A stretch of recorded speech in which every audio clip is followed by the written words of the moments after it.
Salut à tous, aujourd'hui nous allons parler des élections présidentielles au Nigeria. Il faut savoir que sur cette chaîne nous parlons de la géopolitique et de la géostratégie. Alors là, tous ceux qui me rejoignent sur cette chaîne, abonnez-vous et pour recevoir des informations capitales. Voilà, à tout moment. Ok, et il s'agit de l'élection présidentielle au Nigeria où le nouveau président est appelé Mohamed Bola Tinubu. Il remporte les élections face à son rival Atiku Abubakar, qui est à sa 4e participation. Il faut noter que le nouveau président Mohamed a 70 ans. Voilà, c'est un ancien gouverneur de Lagos, un tout-puissant surnommé le parrain et le roi des rois.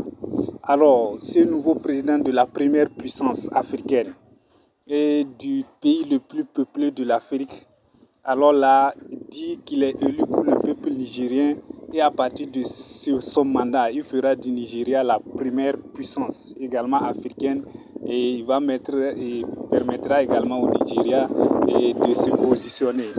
Voilà, de se positionner et de se faire entendre sur le plan international. Écoutez son discours.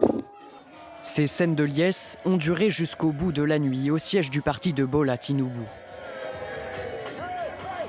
Le candidat du Congrès des progressistes, le parti présidentiel, est officiellement le nouveau chef d'État du Nigeria. L'ancien gouverneur de Lagos, 70 ans, a réuni un peu moins de 9 millions de voix dans l'élection la plus indécise de l'histoire du pays. Le navire ne coule pas. Il ne dépérit pas. Nous nous ancrons avec le président élu, Bola Ahmed Tinubu. La fin d'un véritable imbroglio électoral et de longues heures d'attente. Bola Tinubu est élu plus de 3 jours après la fin du scrutin, entaché par ce décompte des votes très lent et par des défaillances dans le transfert des votes électroniques. Avant même l'officialisation des résultats, l'opposition dénonçait un simulacre d'élection. Cette élection n'est pas vraiment juste et crédible et est déjà compromise. Il est évident pour tous les Nigérians que cette élection est déjà compromise.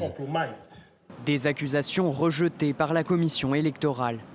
Désormais président, Bola Tinubu a de nouveaux défis dans un pays en proie aux pénuries d'argent liquide, de carburant et qui fait face à une recrudescence de la menace djihadiste.